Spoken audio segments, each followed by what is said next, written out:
그리고 또 한 가지 이야기가요.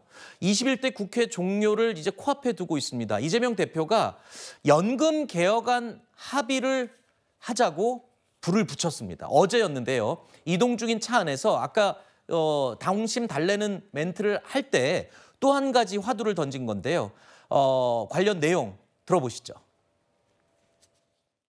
연금 재정 안정화를 중시하는 그 입장을 받아들이겠다고 한 거니까 이번 국회 안에서 21대 국회 끝나기 전에 처리했으면 좋겠습니다. 저희가 공식적으로 당신들의 안을 받을 테니 처리하자. 연금 개혁 입장을 낼 겁니다.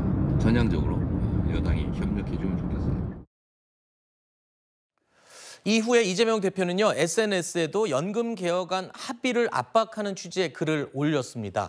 자, 당초 제시했던 50에서 45%로 낮추겠다. 그러니까 이 국민보험, 말하자면 혜택을 받는 액수를 줄이는 그 안에 대해서 당초 50%에서 45%로 낮추겠다며 여당의 제안을 받아들이겠다, 이런 글을 올렸는데 이에 대해서 곧장 여당 측에서는 반박했습니다. 무슨 소리냐? 소득 대체율 45%는 민주당 안이지 여당 안이 아니다라고 또 반박을 했습니다. 그러면서 이재명 대표가 거짓말을 해서 호도를 하고 있다, 이런 식으로 주장을 했었는데 이에 대해서 또 이재명 대표가 오늘 오전에 밝혔습니다.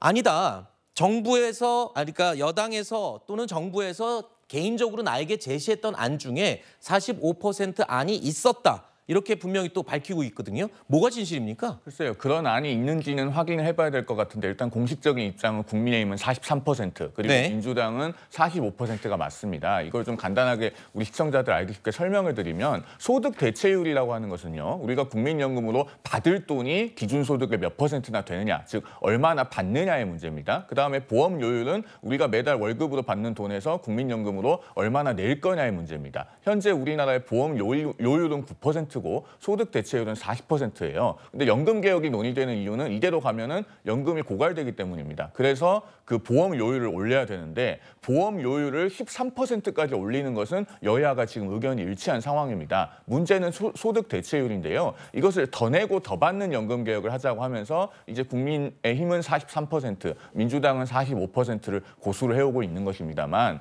지금 현재 상황에서는 우리나라의 연금 개혁이 많이 미뤄졌기 때문에 소득 대체율을 올려서 더 내고 더 받는 연금 개혁을 하는 것이 진짜로 개혁인지에 대해서 많은 전문가들이 의문을 제기하고 있는 상황입니다.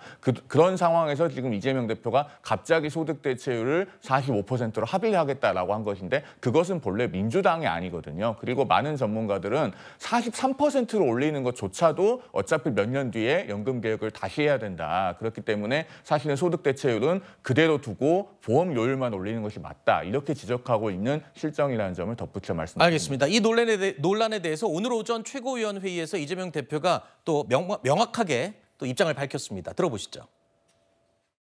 정부는 비공식적인 석상이긴 하지만 소득 대체율 45%를 실무적 안으로 제시한 바가 있습니다. 과거의 일에 대해서 왈가왈부하지 않겠습니다. 팩트는 그렇습니다.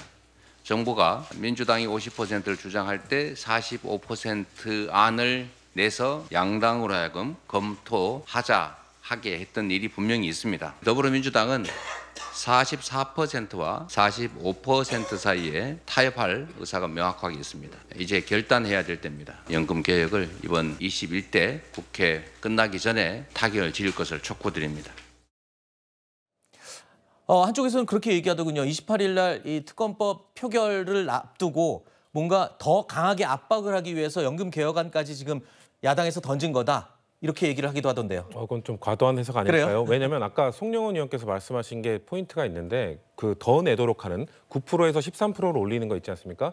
연금 개혁 논의는 뭐 수십 년 동안 계속 이어오지 않았습니까? 근데 단 한 번도 여야가 같이 늘리는 거에 합의한 적이 없어요. 네. 근데 일단 최초로 늘리는 것까지 합의가 됐으면, 이 정도까지 됐으면 소득 대체율 43, 44, 45 사실 1% 뭐 큰 차이일 수 있으나 연금 고갈 시점으로 보면 뭐 60년대에 뭐 63년이다, 65년이다 그렇게 큰 차이는 없거든요. 근본적 문제를 해결하기 위해서는 결국 이 저출생 고령화 문제, 이 문제를 해결해야 되는 부분이기 때문에 그렇다면 합의라면 9%에서 13%까지 올리는 이 문제에 대해서 여야가 최초로 합의를 했는데 이거 정도면 충분히 통과시켜도 되지 않느냐. 네. 왜냐하면 22대 국회로 넘어가잖아요. 그럼 연금특위 위원들 또 다 바뀝니다. 네. 다 바뀌면 지금 뭐 여소야대 구성만 같지 의원들은 많이 바뀌기 때문에 그러면 그 의원들 21대에서 넘어왔으니 이거 여기서 시작합니다가 아니라 분명 새롭게 시작할 거거든요. 네. 그러면 합의가 길어질 수 있기 때문에 민주당은 연금 개혁안이 진짜 어느 정도 이 정도까지 합의된 적이 없기 때문에 네. 이거라면 충분히 진정성을 안고 한번 통과시켜 보자라고 제안한 것이지 무슨 뭐 정부가 내놓은 안이 없다 있다 뭐 이런 거에 진실 공방은 중요하지 않고 알겠습니다. 앵커께서 말씀하신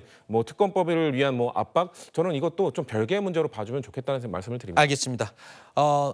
윤석열 대통령도 취임 2주년 대국민 보고에서 이 부분을 입장을 밝혔죠. 연금 개혁안은 반드시 통과시키겠다라고 밝혔던 그 내용입니다.